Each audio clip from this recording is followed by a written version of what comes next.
We're back out over here, but we'll start with the infielders. You can't say this enough. Cut the distance. What does cut the distance mean? Justin, to you.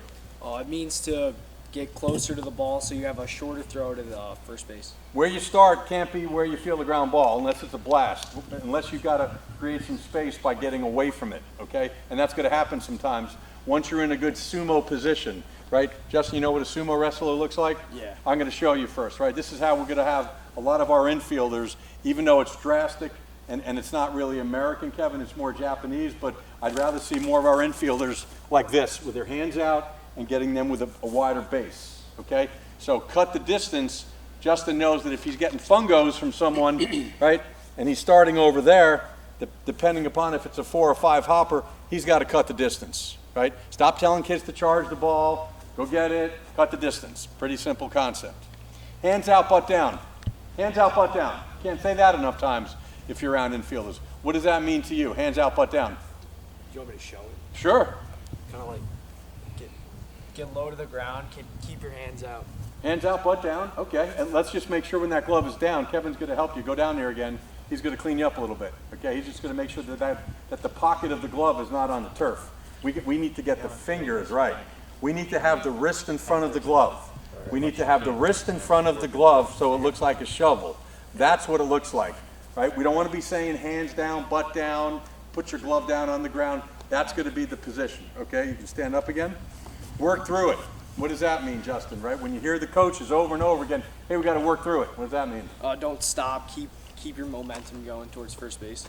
Very good, right? On every ground ball, you've got to pretend like the fastest runner is going, right? So we're going to work through it. We're not going to slow down our feet. Infielders talk about cycling through a ball. The better infielders never stop and start again. Control the shovel. What does that mean? Control your glove. Right, so we're going to start you with your glove out, right? This is a drill that Kevin does sometimes with the pancakes, right? We want to work out and to the front. This is controlling the shovel. We still have a ton of our guys that are doing what? They're still flipping, right? They're still coming in way too deep. And so in a perfect fielding position that sometimes we're not in, put yourself back down here again so the coaches can see, okay? Yeah, that glove is go even further out, Justin, if you can. Might be a little bit too wide, just a tick too wide. There you go. Good, now get your hands out, shovels are down. That's a good spot right there, perfect. Bare hand in front, right? You hear the coaches say, hey, you know what, got to get your bare hand in front. What does that mean? Keep your bare hand out in front of your glove. Right. We don't do alligators anymore, right? We really want you to think that your bare hand is in front, even though technically it's not, so we can have better ball transfer out in front. And a good drill for that, you and Kevin can have a catch. Just put your glove down for a second, right? Give me the ball, right? I'm going to throw a ball to Kevin. You can stand on Kevin, right? Kevin's going to redirect it. He's going to pretend he's Francisco Lindor, right? You're not even going to see him catch it. This is a good drill to get guys to understand where their hands need to be. Great. And out, right? This is learning about where ball transfer needs to take place. So the hand that I'm releasing, which is me, is the left hand. It's actually in front so I can get ready to throw, okay? Keep your feet moving. What does that mean, Justin? Don't stop down. Like feel to keep going through the ball. Right, which even means in your pre-actions, right? Let's see what you look like before anything happens, that only the real good coaches are actually watching what you're doing. What's your gig before the ball gets hit? Sometimes just like moving the feet around. I know like my favorite player, Dustin Pedroia, he used to jump before every play. Yeah, he was a jumper into sumo. He didn't jump and come down, right? Kevin, what's your little dance routine? Mine's like loosen the shirt.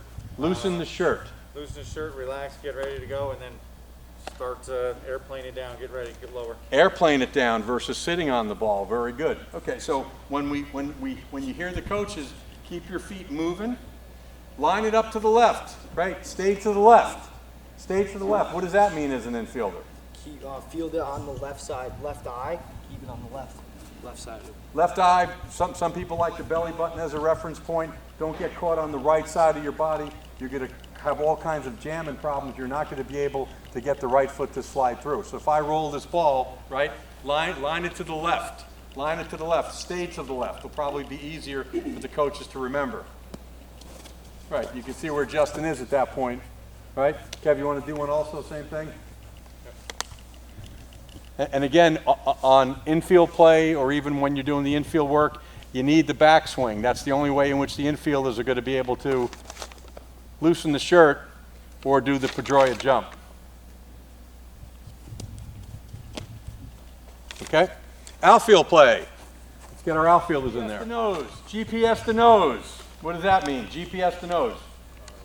Just like look at the batter and the pitcher.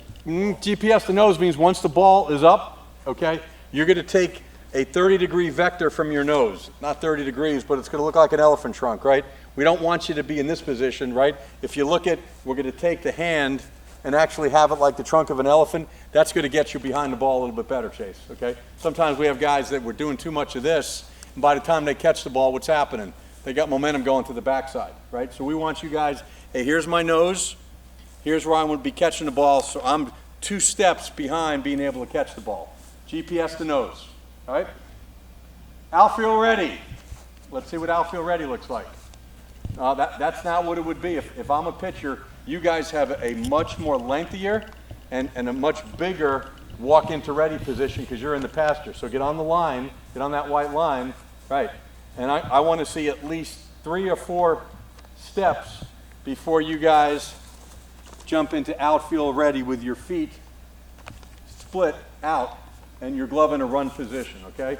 I'll help you. I'll be the pitcher. I'll be behind the camera, right? So at this point, you're good right there, Lance, right? You guys are just hanging out, right? Pitcher's getting ready to throw. You've already checked in. You know runners on first or second base. I got plan A, plan B. If it's hit hard, I go here. If it's plan B, I go to a different spot. Pitcher's getting ready to go, right? And we should see go. One more time, outfield ready. We don't want our hands out though, Frankie, right? Outfielders make a living running, right? We want to be ready to run. You should look more like a track star than an infielder. One more time.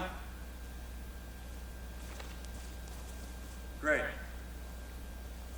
Slide, dive, or shoestring. Right? When the coaches are working with you, they'll at times say, you know what? We got a bunch of guys that still don't know how to slide. Anybody know how to make a catch on a feet first slide?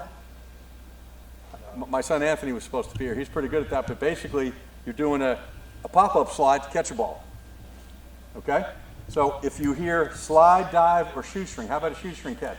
What does that look like? Ready? Here we go. I'll throw you a ball. Let's play act.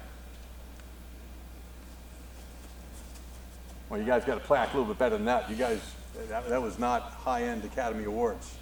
Ready? Go. Right. And this is going to be up to the coaches. They call it shoestring because the glove's got to be on your shoestring. Right? If the coach say, hey, we're going dive mode at this point from 5 feet away, you're going to go full extension like you guys were doing before on the knee. Run to the spot where you think it's going to drop. That's a rap song. Run to the spot where you think it's going to drop. Say that. Run to the spot where you think it's going to Say it again. Run to the spot where you think it's going to drop. Okay, so anytime a ball gets hit, your job is to not get there. Your job is to get there, have a cup of coffee, look cool, right? Wave to the chicks, and then catch it. That's your job on a routine fly ball. You're going to show off your speed early, right? So when the coaches are hitting you fly balls and you're being lazy, what they will be telling you to do, if you have to be reminded, and again, the coaches are the last resort at this level, right? If they're running this menu every practice, we got a problem. We got players who suck, okay? Because now we're teaching in the middle of a game, and that is very, very dangerous, right? Practice time is a reminder. But at this point, at the 16, 15U level, a ball gets hit. What's the rap phrase? Run to the spot where you think it's going to drop. Right, okay, which means you've got to bust your ass to get there. Great. And I'm 2 steps behind it. The trunk is up on the GPS. I walk through it and go. Ground balls. 2 options on the ground ball. I know all the outfielders, kind of like coming in here. You see more guys kick ground balls on that side. It's okay to look like an infielder, right? There's going to be times in which we want you to straddle the ball, right? So you hear the coaches when they're hitting you ground balls, hey, straddle, right? Stay in the middle. Just block this thing. Do or die is typically what you hear when you're going to have to do what? You're going to have to get the glove outside, right, your glove knee and come in and be a little bit more aggressive, right? So let's see you guys cut the distance on a fly ball at this point. outfield up, right? We catch the ball. Good. Go. Good. One more time. So it's not about up. And again, when do we catch a ball with two hands? This is not really the time for this, but when should you catch a ball with two hands? Very rarely do we want you to catch a ball with two hands as an outfielder. When should we? Maybe if it's a do or die play. Do or die play, you're probably going to be down here. Anytime you got to deliver the package, anytime you got to throw. If you're in throw mode, right? We need this hand here, not to help you catch it, right? If you need this hand to help you catch a ball, we got a problem and your glove sucks. Okay, this is all about how quickly you can do what. Just like the infielders, I got to get this thing out, get to inside 90 so I can unwind. So that's the time in which we're going to stay on you guys, the two-handed catch. All the other times look cool. Let's go get it. Right? You can't get full extension trying to go two hands. That's the only time we want you to be two-handed. Good? Okay, great. You guys are good. These are the permissible phrases. Strong hands, catch and stick, work up and through it on the low pitch.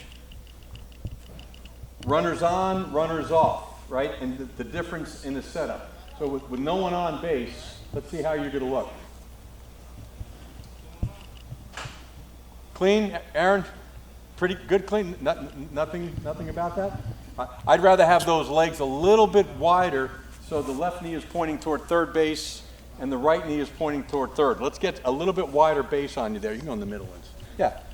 Now get yourself down. Right. Bottom. Right. The glove should always be at the bottom of the strike zone if need be. Now we got a runner on base. Right. Show us what the coaches should be looking for with a runner on base now. Too much. Yeah. Too much tilt. Right. How about let's get your backside up a little higher. Right. And what's going on with that bare? All right, your bare hands there. That's a choice. All right. What do you think, Aaron? Still a little too much pretzel up. I don't want to go on the camera, but get in there. Yep. Sit down. Right. Butt up. Right. Butt up. Glove down. Right. Butt up, glove down. Can't say it enough times with catchers when you've got somebody on base, right? Glove down, butt up. Outstanding, Frankie. Not a lot of things you should be telling your catchers. Catchers, kind of a specialty. We want to make sure, right? Soft hands, you can say that to the young catchers. We don't want them, right? Actually, turn around, Lynch. You got Coach Aaron over here, right? You'll see young catchers kind of lock the wrist, right? They'll present. This is a good presentation, but at some point during ball flight, watch what they have to do, right? They'll come in, and you get a little bit. Some of them like to come in. Other guys just simply like to bring the fingers down, their choice. But you got to get them out of the lock mode of present. That's something that you have to look for, because in the middle of a game, you're getting catchers boxing balls all over the place. That's going to be your job to go out there. Hey, soft hands, right? Present. Now you got to get ready to catch. Present. Get ready to catch. Good.